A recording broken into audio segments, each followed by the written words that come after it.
Good morning dear students.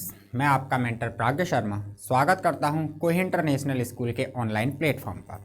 और आज के वीडियो में आप मेरे साथ स्टडी करने वाले हैं अपनी फर्स्ट बुक बी हाइव, उसका लेसन नंबर 9 जिसका टाइटल है द बॉन्ड ऑफ लव। कि बॉन्ड ऑफ लव, प्रेम का बंधन, प्रेम का संबंध। इस कहानी को लगभग 2 वीडियो में अपन ने आधे से ज़्यादा पढ़ लिया। आज के इस वीडियो में आप मेरे साथ बाकी का जो रिमेनिंग पार्ट है, जो बचा हुआ भाग है, उसको पढ़ेंगे। तो अपन कहानी को थोड़ा सा रिवाइज करते हैं जिससे कहानी अपने दिमाग में एकदम तरोताज़ा बनी रहे। कि लेखक जो है वो अपने कुछ मित्रों के साथ यात्रा करता है और यात्रा करते समय वह गन्ने के खेतों के पास से होकर के गुजरता है। तो अचानक ही एक चीज़ घटती है और वो ये होता है कि वो ये देखता है कि कुछ लोग जो हैं वह अपने गन्ने के खेतों से सूअरों पर गोली मार के उनको खदेड़ने का प्रयास कर रहे हैं। कुछ सूअर तो गोली का शिकार हो जाते हैं और कुछ सूअर बच करके निकल जाते हैं। एकदम सारी चीज़ें रुक जाती हैं, सब कुछ शांतशा हो जाता है। तो लेखक और लेखक के मित्र जो हैं वो ये सोचते हैं कि शायद सूअरों को खदेड़ने का, खेतों से भगाने का काम पूरा हो चुका है। तो वह अपनी यात्रा को आगे बढ़ाते हैं। वो कुछ एक आध कदम चलते ही हैं, अचानक एक चीज घटती है। वो ये देखते हैं कि एक झबरीला प्राणी, एक बालोदार जो प्राणी होता है, जो जानवर होता है, वह गन्ने के खेत से निकलता हुआ, हाँफता हुआ आता है। तो लेखक जो होता है वो मनी मन विचार करता है कि इस प्राणी ने मेरा कुछ भी नहीं बिगाड़ा, यह निर्दोष है, इसने किसी भी प्रकार से मुझे चोट पहुंचाने की, आहत करने की कोशिश नहीं की, तो मैं इस असहाय निर्बल प्राणी पर गोली नहीं चलाऊंगा। लेकिन दुर्भाग्य जो होता है वह उस प्राणी के साथ में होता है। लेखक के मित्रों में से एक मित्र लेखक की तरह विचार नहीं कर पाता और वह तुरंत ही उस असहाय प्राणी पर, उस निर्बल जानवर पर गोली चला देता है। जैसे ही वह निर्बल जानवर पर गोली चलाता है तो वह निर्बल जानवर जो होता है वह जमीन पर गिरता हुआ दिखाई देता है। तभी अचानक सबके सब चौंक जाते हैं। वो देखते हैं कि जब वो प्राणी जमीन पर गिर रहा था तो उसके शरीर के पिछले हिस्से से कुछ बाल अलग होते हुए दिखाई देते हैं। जैसे ही वो बाल अलग होते हैं तो लेखक और लेखक के मित्र उत्सुकतावश उस जानवर के पास जाते हैं। जब वो पास में जाते हैं तो वो देखते हैं कि उस प्राणी के शरीर से बाल अलग नहीं हुए थे, बल्कि उस प्राणी के शरीर से उसका बालक, उसका बच्चा अलग हुआ था। वह बालक जो कि गोली लगते समय अपनी माँ की पीठ पर सवारी कर रहा था और वह बच्चा एक छोटा सा भालू का बच्चा होता है। लेखक दया में आकर के, करुण भाव में आकर के उस भालू के बच्चे को पकड़ने की कोशिश करता है, लेकिन वह भालू का बच्चा गोली की आवाज़ से बहुत ही ज़्यादा स्तंभ हो जाता है और वह अपने को बचाने के लिए गन्ने के खेत में भाग जाता है। लेखक और लेखक के मित्र काफ़ी मेहनत करके उसका पीछा करते हैं और कुछ समय के बाद उसको पकड़ने के लायक हो पाते हैं। जब लेखक उस भालू के छोटे से बच्चे को उसकी गर्दन के पिछले बालों से पकड़ ही रहा होता है, तभी वह भालू अपने नुकीले दांत और अपने मुड़े हुए पहने पंजों से उस लेखक को खरोंचने की, काटने की कोशिश करता है। लेकिन भालू का बच्चा पकड़ लिया जाता है और उसको एक जूट के थैले में रख दिया जाता है। लेखक जब यात्रा करके वापस अपने घर आता है तो वह उस छोटे से प्यारे से भालू के बच्चे को एक उपहार स्वरूप वस्तु के रूप में अपनी पत्नी को भेंट कर देता है। उसकी पत्नी उस भालू के बच्चे को एक छोटे से खिलौने को पाकर के बहुत ज़्यादा खुश हो जाती है। वह तुरंत ही आनन फानन में उसकी गर्दन के चारों ओर एक रंगीन रिबन बांध देती है और कुछ समय के बाद जब यह पता लगता है कि जो भालू का बच्चा लेखक लेकर आया है वह भालू का बच्चा नर प्रजाति का है, अर्थात मेल है, तो उसकी पत्नी तुरंत ही उसका नामकरण करके उसको एक नाम देती है, ब्रूनो। अब वह भालू का बच्चा ना होकर के ब्रूनो नाम से जाना जाता है। ब्रूनो उनके घर में पलता है, बढ़ता है। उनके घर में 2 अल्सेशियन प्रजाति के जो कुत्ते होते हैं उन कुत्तों के साथ पूरी तरह घुल मिल जाता है और अल्सेशियन प्रजाति के कुत्ते ही नहीं, लेखक के घर में रहने वाले किराएदार और किराएदारों के बच्चों के साथ भी वह ब्रूनो नामक भालू का बच्चा बहुत ही ज़्यादा हिलमिल जाता है। उसका ज़्यादातर समय आंगन से रसोई और रसोई से आंगन तक दौड़ने में, बच्चों के साथ अटखेलियां करने में, या फिर लेखक के शयन जो बिस्तर होते हैं उन बिस्तर में सोने में व्यतीत होता है। भालू का बच्चा जो होता है धीरे धीरे बोतल से दूध पीना प्रारंभ करता है और धीरे धीरे बोतल को छोड़ करके वह सभी प्रकार के पेय पदार्थ और सभी प्रकार की खाई जाने वाली वस्तुओं को खाने लग जाता है। लेखक बतलाता है कि वह शिकंजी पी लेता है, कॉफ़ी पी लेता है, शराब पी लेता है, कोल्ड ड्रिंक पी लेता है। खाने की अगर बात करें तो वह दलिया खा लेता है, मिर्ची खा लेता है, वह अन्य किसी भी पदार्थ को जो खाने वाला हो उसको खा लेता है और धीरे धीरे उस घर के खुशी के माहौल में बड़ा होता रहता है। अब एक दिन घटना घटती है कि लेखक अपने पुस्तकालय में चूहों से परेशान होता है, तो वह चूहों को मारने के लिए बेरियम कार्बोनेट, एक पॉइजन, एक जहर होता है, उसको रखता है। भालू का बच्चा अर्थात जो ब्रूनो होता है उसकी एक आदत होती है, वह कभी भी लेखक की लाइब्रेरी में घुस जाता है, चीज़ों को अस्त व्यस्त करता है और बाहर आ जाता है। यह उसका नित्य प्रतिदिन का काम हो जाता है। तभी क्या होता है कि जब वह बेरियम कार्बोनेट जहर को चूहों के मारने के लिए रखता है तो वह ब्रूनो जो होता है उस लेखक की लाइब्रेरी में घुस जाता है और दुर्भाग्य से उस बेरियम कार्बोनेट नामक जहर को खा लेता है। वह जब बेरियम कार्बोनेट नामक जहर को खाता है तो उसके शरीर में पैरालाइसिस, लकवा आ जाता है और लकवा इस कदर आता है कि वह ब्रूनो नामक भालू जो होता है वह अपने पैरों पर खड़ा नहीं हो पाता है। वह बहुत मेहनत के बाद जैसे तैसे करके खुद के शरीर को घसीटता हुआ लेखक की पत्नी तक पहुंचता है। लेखक की पत्नी आनन फानन में उसकी इस स्थिति को देखते हुए तुरंत ही लेखक को आवाज लगा देती है। लेखक जो कि पहले से विचार कर कर बैठा होता है कि कहीं इस प्रकार की घटना ना घट जाए, तो जैसे ही लेखक की पत्नी उसको आवाज लगाती है लेखक समझ जाता है कि क्या मामला हुआ है।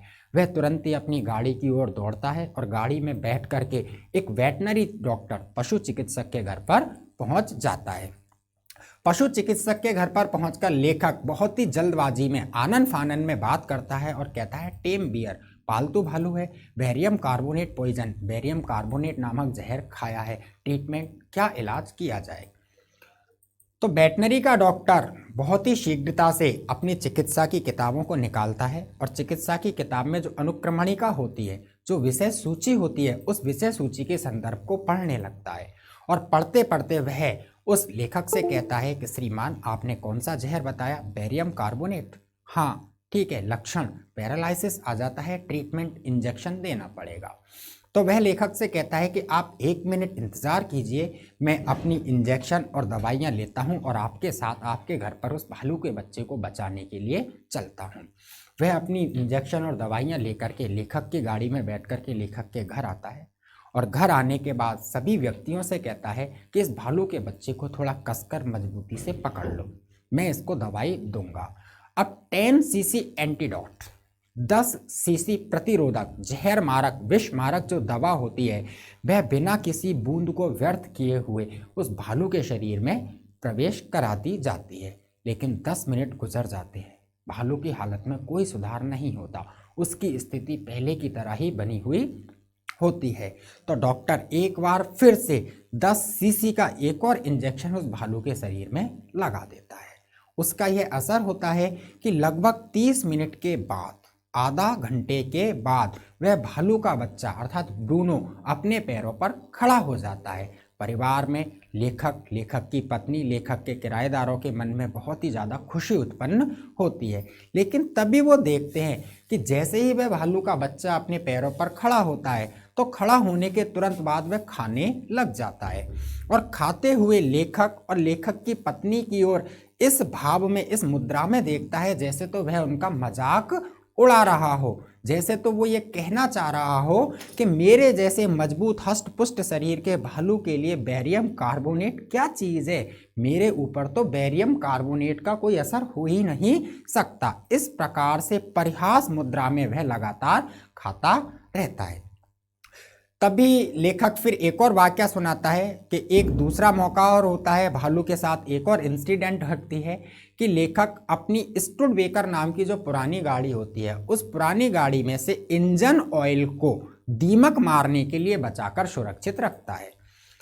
अब वो दीमक मारने के लिए उस इंजन ऑयल को बचाकर रखता है तो दुर्भाग्य से ये जो भालू का बाल बच्चा होता है, ब्रूनो जो होता है, उसको वह इंजन ऑयल मिल जाता है और वह लगभग 4.5 लीटर उस पुरानी गाड़ी के इंजन ऑयल को पी जाता है। लेकिन किस्मत इस बार उसके साथ होती है, उस इंजन ऑयल का भालू के शरीर पर कोई भी बुरा असर नहीं पड़ता। इस प्रकार से जब ये दो घटनाएं घट जाती हैं तो लेखक मनी मन थोड़ा शंकित होता है और वो ये सोचता है कि ये भालू का जो बच्चा है ब्रूनो, जब लेकर आए थे तब तो बड़ा मासूम, बड़ा मोहक, बड़ा अटखेलीपूर्ण था, लेकिन धीरे धीरे इसका आकार बढ़ रहा है, धीरे धीरे यह वृद्धि कर रहा है। तो ऐसा ना हो कि किसी दिन ये खतरनाक साबित हो, घर में रह रहे किराएदार के बच्चों को किसी प्रकार का नुकसान पहुंचा दे। तो लेखक और लेखक का बेटा दोनों मिलकर के उसकी पत्नी को समझाते हैं कि ब्रूनो अब बड़ा हो रहा है, यह घर में नहीं रखा जा सकता, इसलिए आप इसको चिड़ियाघर भेज दें। लेखक की पत्नी थोड़ी सी नानुकर करती है, वह इस बात पर राजी नहीं होती है। क्यों? क्योंकि लेखक की पत्नी और भालू दोनों आपस में बहुत ज़्यादा प्रेम के बंधन में बंधे होते हैं, दोनों एक दूसरे के बिना जीवन जीने की कल्पना नहीं कर सकते। लेखक के मित्र भी लेखक की पत्नी को इसी प्रकार से समझाते हैं कि भालू का बच्चा अब इतना बड़ा हो चुका है कि उसको घर में नहीं रखा जा सकता।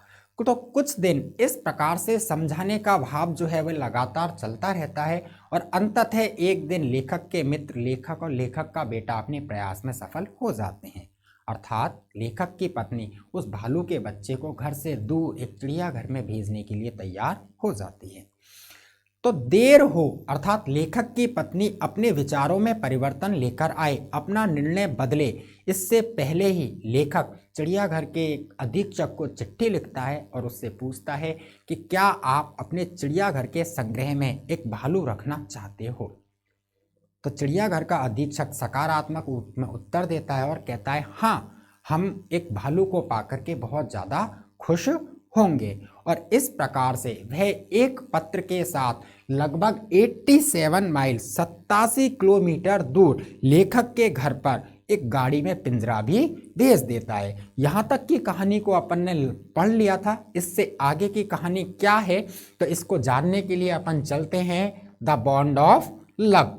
ठीक है, लगातार बने रहिए मेरे साथ, मैं आपको आगे की कहानी पढ़ाता हूँ। देखिए, we all missed him greatly, कि जब वो चिड़ियाघर के प्रबंधक ने, चिड़ियाघर का जो प्रबंधक होता है, उस चिड़ियाघर के प्रबंधक ने पिंजरा भेजा और पिंजरे में भालू को रख करके मैसूर के चिड़ियाघर में भेज दिया गया। तब क्या होता है उसके बाद कि we all missed him greatly, लेखक कहता है कि हम सारे के सारे उस भालू के बच्चे को ग्रेटली मतलब अत्यधिक रूप में मिस्ड, याद करने लगे। वह भालू का बच्चा हमारे घर से चला गया तो उसके बाद में हम उस भालू के बच्चे को बहुत ज़्यादा रूप में याद करने लग गए। बट लेकिन इन अ सेंस का मतलब है एक नज़र में, एक पहलू में। इन अ सेंस, यदि एक आकलन की बात करें, एक पहलू की बात करें तो वी वर रिलीव्ड का मतलब होता है राहत महसूस करना, कि हमने कहीं ना कहीं एक नज़र में राहत महसूस की कि जब भालू के बच्चे को पिंजरे में बंद करके मैसूर के चिड़ियाघर भेज दिया गया तो कुछ दिनों तक तो हमें उसकी बेतहा याद आई। लेकिन इन अ सेंस, वास्तविकता की बात करें, अगर अंतरात्मा से पूछा जाए तो वी वर रिलीव्ड, हमने कहीं ना कहीं बहुत गहरी राहत को महसूस किया। माई वाइफ, मेरी पत्नी, वाज इनकंसोलेबल, मेरी पत्नी जो थी वो इनकंसोलेबल का मतलब अधीर हो जाना। मेरी पत्नी जो थी वो अधीर हो गई, अधीर अर्थात बहुत ही ज़्यादा व्याकुल हो गई, बहुत ही ज़्यादा बेचैन हो गई। क्यों? क्योंकि उसका बेटे समान भालू का बच्चा उससे दूर हो गया, इसलिए वह बहुत ही ज़्यादा अधीर हो गई। शी वेप्ट एंड फ्रेटेड, वो वेप्ट रोती रहती, एंड फ्रेटेड, और फ्रेटेड का मतलब कुंठित होना, कि वह रोती रहती, कुंठित होती रहती, ललायत होती रहती। For the first few days, प्रारंभ के कुछ दिनों तक, तो for the first few days, कि जब भालू का बच्चा अलग हुआ था तो वो प्रारंभ के जो कुछ दिन थे, प्रारंभ के कुछ दिनों तक she would not eat a thing, उसने कुछ भी नहीं खाया। कि भालू के असर होने का मेरी पत्नी पर यह प्रभाव पड़ा, ये अलग होने का ये असर पड़ा कि उससे अलग होने के बाद शुरुआत के जो कुछ दिन बीते थे उन दिनों में मेरी पत्नी ने एक दाना तक नहीं खाया। Then she wrote a number of letters to the curator, curator चिड़ियाघर का अधीक्षक या प्रबंधक, कि then she wrote a number of letters, कि उसने नंबर ऑफ लेटर्स असंख्य चिट्ठियां, अनगिनत चिट्ठियां, नंबर ऑफ लेटर्स, कि मेरी पत्नी ने नंबर ऑफ लेटर्स अनगिनत चिट्ठियां भी लिखी थी टू द कोर्टर, उस चिड़ियाघर के प्रबंधक को, चिड़ियाघर के निदेशक को। हाउ वाज बाबा, और हर चिट्ठी में उसने पूछा हाउ वाज बाबा, बाबा कैसा है। क्यों? क्योंकि ब्रूनो नामक जो भालू था जब वह बड़ा हो गया तो बड़ा होने पर उसकी पत्नी ने, लेखक की पत्नी ने उसका नाम बदलकर क्या कर दिया, बाबा। बाबा क्या था? एक हिंदुस्तानी शब्द का जिसका मतलब होता है बच्चा। तो उसने हर चिट्ठी में प्रबंधक से केवल एक ही प्रश्न किया और वो प्रश्न ये था हाउ वाज बाबा, के बाबा किस प्रकार से है, बाबा कैसा है। बैक केम द रिप्लाईज, उत्तर आते अर्थात चिट्ठियों का जवाब आता, कि जब मेरी पत्नी प्रबंधक को चिट्ठी लिखती तो प्रबंधक चिट्ठियों का जवाब देता। बैक केम द रिप्लाईज, चिट्ठियों के प्रति उत्तर आते और उत्तर में क्या मिलता, वेल ठीक है, बाबा अच्छा है, बट फ्रेटिंग, लेकिन बेचैन है, व्याकुल है, फ्रेटिंग दुखी है। फ्रेटिंग का प्रॉपर वर्ड क्या, दुखी, कि बाबा अच्छा तो है लेकिन कहीं ना कहीं मन जो है वो उसका बहुत ज्यादा दुखी है। ही रिफ्यूजेस फूड टू, उसने खाने से भी मना कर दिया है, कि वह कुछ भी नहीं खाता। रिफ्यूजेस टू फूड टू, वह खाने से मना कर देता है। इस प्रकार से बाबा की हालत है। क्लियर है? आगे चलते हैं। तो मैं इसको थोड़ा सा स्लाइड अप कर लेता हूं जिससे और भी अच्छी तरह से अपन को दिखे और समझ में आ जाए। तो देखिए, after that friends visiting Mysore, after that इसके बाद, कि वो चिट्ठियों से जो संपर्क होता था, चिट्ठियों में वो जो पूछती थी और अधीक्षक उसका जो जवाब देता था, इन सारी चीजों के बाद फ्रेंड्स मेरे मित्र विजिटिंग मैसूर, जो मैसूर जाते थे, लेखक कह रहा है कि मेरे वो मित्र जो मैसूर भ्रमण के लिए या किसी काम से मैसूर जाते थे, वर बेग्ड, उन मित्रों से बेग्ड निवेदन किया जाता, to make a point, make a point का मतलब ध्यान रखना, यहां अपन कह सकते हैं जहमत उठाना, कि मेरे वो मित्र जो मैसूर जाते थे उन मित्रों से मेरी पत्नी के द्वारा स्पेशल रूप में ये निवेदन किया जाता, to make a point of going to the zoo, कि चिड़ियाघर जाने का ध्यान रखना, कि आप मैसूर जा रहे हो तो मेक अ पॉइंट, ध्यान रखना, गोइंग टू द जू, चिड़ियाघर जाने का, एंड और सीइंग, यह देखना, how Baba was getting along, के बाबा किस प्रकार अकेला रह रहा है। गेटिंग अलोंग बढ़ना, आगे बढ़ना, कि बाबा आगे किस प्रकार से अकेला बढ़ रहा है, अर्थात बाबा की अकेले में हालत कैसी है, इस चीज का विशेष ध्यान रखना। ये निवेदन हर मैसूर जाने वाले मित्र से मेरी पत्नी कर लेती। दे रिपोर्टेड, जब वे लौटकर आते, अर्थात मेरे मित्र जब मैसूर में अपना काम पूरा कर करके वापस आते तो रिपोर्टेड, वो सूचित करते, वो मेरी पत्नी को बतलाते, दैट ही वाज वेल, कि बाबा बिल्कुल सही है, बट लुक वेरी थिन, लेकिन थोड़ा पतला दिखता है, एंड सैड, और बिल्कुल उदास, बिल्कुल दुखी दिखता है, कि हम मैसूर में बाबा से मिलकर आए हैं, बाबा पूरी तरह से ठीक तो है लेकिन वह थोड़ा पतला हो चुका है और थोड़ा दुखी और उदास नजर आता है। All the keepers at the zoo said he was fretting, all the keepers at the zoo, चिड़ियाघर के जितने भी कीपर्स, रक्षक हैं, जितने भी पहरेदार हैं, सेड, वो ये कहते हैं, ही वाज फ्रेटिंग, के वह अत्यंत दुखी है, कि हम वहाँ गए थे चिड़ियाघर, हमने बाबा को भी देखा और वहाँ के रक्षक पहरेदारों से भी बातचीत की, तो सभी पहरेदारों ने ये कहा कि बाबा ठीक तो है लेकिन फ्रेटिंग, वो मन ही मन बहुत दुखी है, अंदर ही अंदर बहुत ही ज़्यादा कुंठित है। For 3 months I manage, for 3 months, अब लेखक कहता है यहाँ पर कि फॉर 3 months, लगभग 3 महीनों तक, कि वो दिन जिस दिन बाबा को हमने चिड़ियाघर भेजा उस दिन से लेकर लगभग 3 महीनों तक I manage to restrain my wife for visiting Mysore, मैंने अपनी पत्नी को विजिटिंग मैसूर, मैसूर भ्रमण की बात से रेस्टेन, दूर रखा, कि लगभग 3 महीनों तक तो मैं इस बात में सफल हो पाया कि मेरी पत्नी मैसूर ना जाए। मेरी पत्नी मैसूर घूमने की इच्छाएं कर रही थी, बात कर रही थी, तो लगभग 3 महीनों तक तो मैं इस बात को दबाने में, इस बात को सही रखने में, या फिर इस बात को सही ठीक तक पहुंचाने में सफल रहा कि मेरी पत्नी मैसूर भ्रमण के विचार को त्याग दे, वो मैसूर भ्रमण करने ना जाए। देन सी सेड, लेकिन तब क्या हुआ, 3 महीनों के बाद एक दिन सी सेड, उसने कहा, one day I must see Baba, कि मुझे बाबा से मिलना ही है। सी देखना या मिलना, कि एक दिन मेरी पत्नी ने कहा कि मुझे बाबा से मिलना ही है। Either you take me by car, और फिर ये कहती है कि either you take me by car, कि या तो आप मुझे अपनी कार से ले चलो, और नहीं तो I will go my self by bus और ट्रेन, नहीं तो मैं खुद बाई बस और ट्रेन, बस या रेलगाड़ी से चली जाऊं। एज ए धमकी के रूप में वो लेखक की पत्नी लेखक से कहती है कि सुनो, या तो आप अपनी गाड़ी से मुझे मैसूर बाबा से मिलने ले चलो, नहीं तो मैं खुद बस या रेलगाड़ी के माध्यम से मैसूर बाबा से मिलने चली जाऊंगी। सो इसलिए आई टुक हर बाय कार, लेखक कहता है कि इसलिए मैं खुद उसे अपनी गाड़ी से मैसूर लेकर गया, मजबूरी थी, क्या करें। आगे देखिए, friends had conjectured that the bear would not recognize her. Friends had conjectured, conjectured का मतलब आकलन करना, अनुमान लगाना, पूर्व अनुमान लगाना, कि मेरे मित्रों ने पूर्व अनुमान लगाया, मेरे मित्रों ने मन ही मन ये विचार किया, मेरे मित्रों ने ये अनुमान लगा लिया दैट कि द बियर, जो भालू है अर्थात जो बाबा है, वुड नॉट रिकॉग्नाइज हर, इसको पहचानेगा नहीं। कि मेरे मन वो अनुमान लगाने लगे, मेरे मित्र ये कहने लगे कि ठीक है आप जा तो रहे हो, लेकिन अब हमें लगता नहीं है कि बाबा जो है अर्थात भालू जो है वो आपको रिकॉग्नाइज, पहचान लेगा। काफ़ी टाइम हो गया है उसको वहाँ चिड़ियाघर में गए हुए, वो आपको भूल चुका होगा, इसलिए उन्होंने ये अनुमान लगाया कि शायद भालू मेरी पत्नी को नहीं पहचानेगा।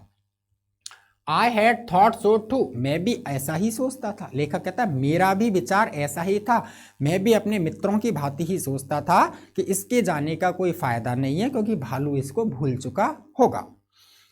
देखिए, बट लेकिन while she was yet some yards from his cage, लेकिन जैसे ही हम मैसूर पहुंचे, तब की वो घटना बताता है कि जब हम मैसूर पहुंचे और मैसूर पहुंचने के बाद she was yet some yards from his cage, वह उसके पिंजरे से कुछ गज दूरी पर थी, यार्ड्स गज, कि मेरी पत्नी जब चिड़ियाघर में उस भालू के पिंजरे से सम यार्ड्स कुछ गज की दूरी पर खड़ी थी, बाबा वॉज हर एंड रिकॉग्नाइज्ड हर, बाबा सा हर, बाबा ने उसको देखा और देखते ही रिकॉग्नाइज्ड, पहचान गया।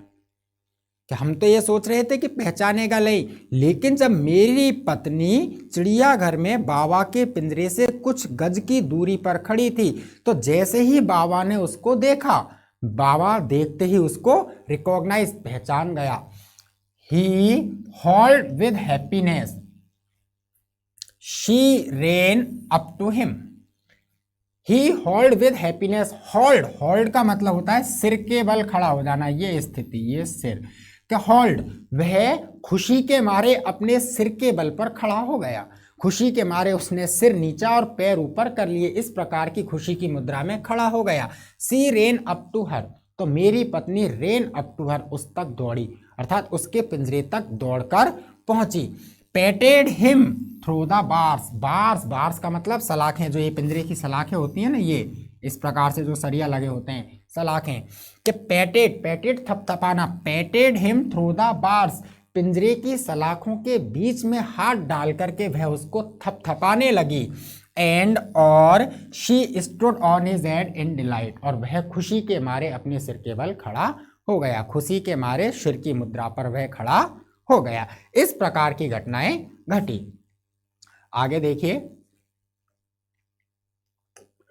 देखिए, फॉर द नेक्स्ट 3 आवर्स, अगले 3 घंटों तक, कि फॉर द नेक्स्ट 3 आवर, अब पिंजरे के पास पहुंच गई मेरी पत्नी, बाबा ने देख लिया, पहचान लिया, थपथपा लिया, घुल मिल गए, फॉर द नेक्स्ट 3 आवर, अगले 3 घंटों तक she would not leave the cage, मेरी पत्नी ने पिंजरा नहीं छोड़ा। अर्थात मेरी पत्नी पिंजरे के सामने से हटी ही नहीं। मेरी पत्नी लगातार 3 घंटों तक पिंजरे के साथ, पिंजरे के सामने बनी रही। शी गेव हिम मिल्क, उसने उसे दूध दिया। टी, चाय दी। लेमन मेड, शिकंजी दी। केक खिलाया, आइसक्रीम खिलाई, एंड व्हाट नॉट, और क्या नहीं खिलाया। कि जो कुछ भी वो लेकर गई थी उसने वो सारी की सारी चीजें उन 3 घंटों में उस प्यारे से भालू को खिला दी। देन इसके बाद क्लोजिंग टाइम केम, चिड़ियाघर के क्लोजिंग बंद होने का समय हो गया। तो उसके बाद क्या हुआ, दिन ढलने लगा और चिड़ियाघर के बंद होने का समय हो गया।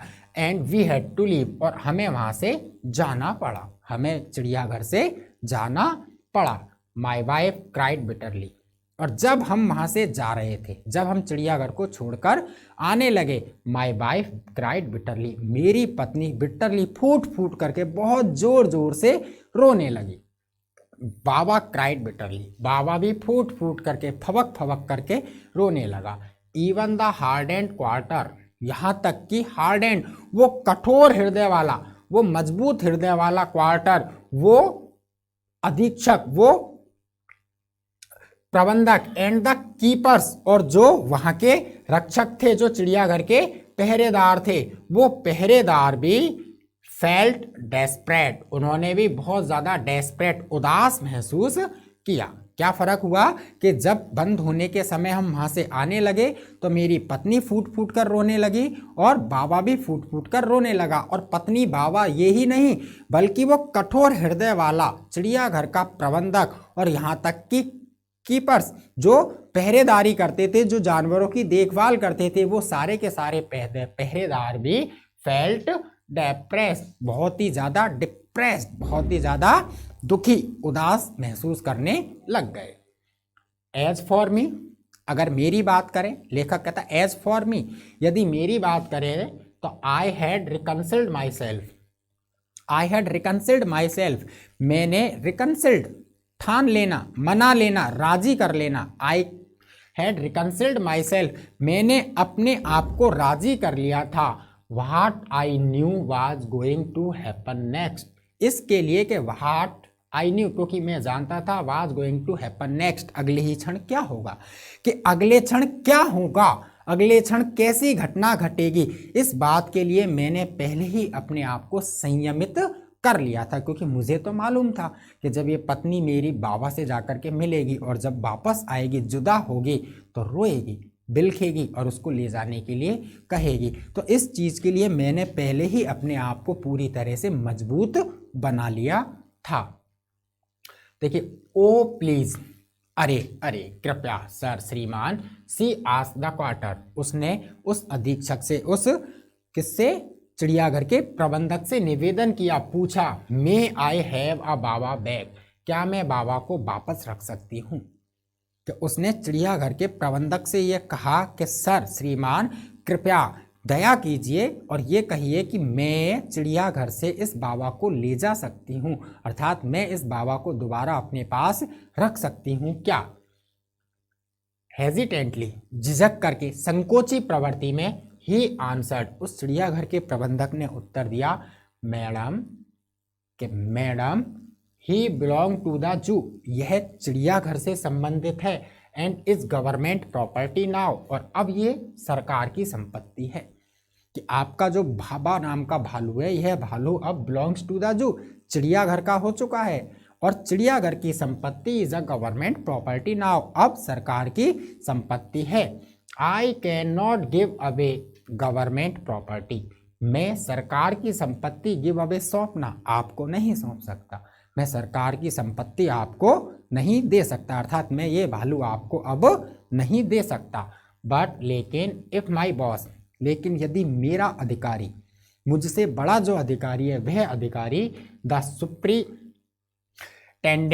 एट बेंगलोर, जो कि बेंगलोर में सुप्रीटेंडेंट है, एग्रीज, यदि वो सहमत हो जाता है, यदि वो हाँ कर देता है, certainly you may have him back, तो आप निश्चित रूप से इसे वापस ले जा सकती हो। वह बड़े प्यार से जवाब देता है कि मेरे हाथ में कुछ नहीं है, ये सरकार की संपत्ति है और इस संपत्ति को अब मैं आपको नहीं दे सकता।